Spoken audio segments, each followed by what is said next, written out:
With housing selection season finally come to a close, and with the semester almost done too, we here at BCTV thought it would be a great idea to take you around campus and show you what your dorm selection says about you.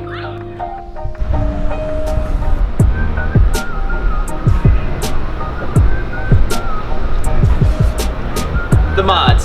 If you ended up here, then you have one of the best pick times that BC has to offer. Good thing you chose to use it on some 40-year-old temporary housing. But that doesn't matter, because you're someone who lives for the tailgate and going all night long. Just be sure you clean up the bathroom after that random freshman who got in because she knew John and Yak before heading to late night.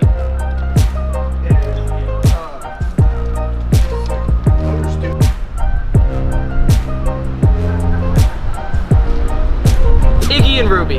If you ended up here, then you're the kind of person to say, sure, we didn't get a mod, but insert excuse here.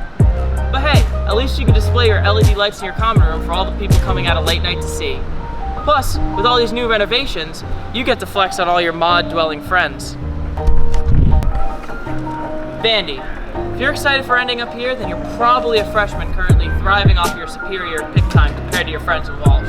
Sure, Vandy might not have the reputation of Walsh, but it does have one thing that they don't have: air conditioning, and maybe a couple less mice.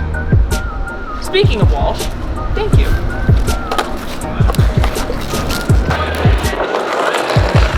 Welcome to Walsh, bro. If you ended up here, then you're someone currently convincing yourself that your late 8-man pick time doesn't matter, because you ended up in the littest dorm on campus. Sure, you have a little bit of grime, and a couple of mice, and no AC. You know, overall subpar living conditions, but that doesn't matter, because you're someone who lives for the party.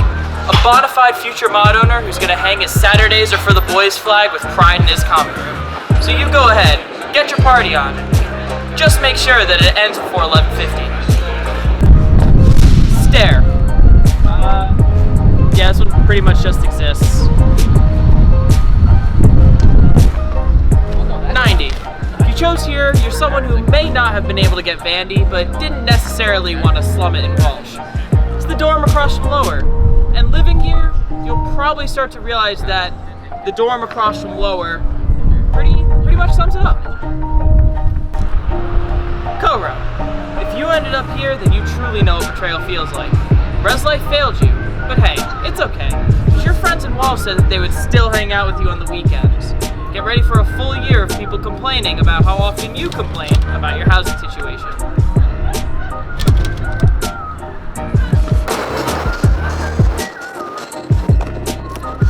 If you picked here, then you're probably one of the most thankful people on campus. Mostly because you just miss having to live on co-row.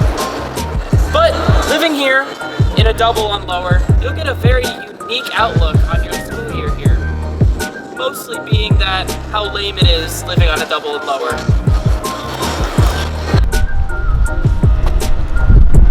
Rutangabelli. If you chose here, then you're the kind of person willing to settle for one of the strangest floor layouts on campus. You don't mind entering on the 3rd floor and coming down to the 2nd floor just to access the stairs to the 3rd floor again. But hey, at least the extremely slow elevators will motivate you to use the stairs more. 2150. If you ended up here, you may have had a little bit of a later pick time, but that doesn't matter. The building you live in looks just like a hotel.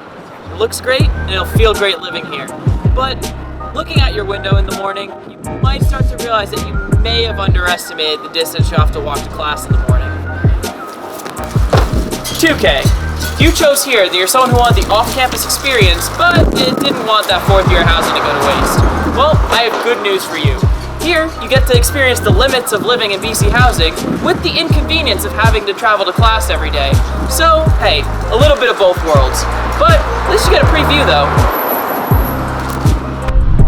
Finally, Graycliff, where dreams go to die.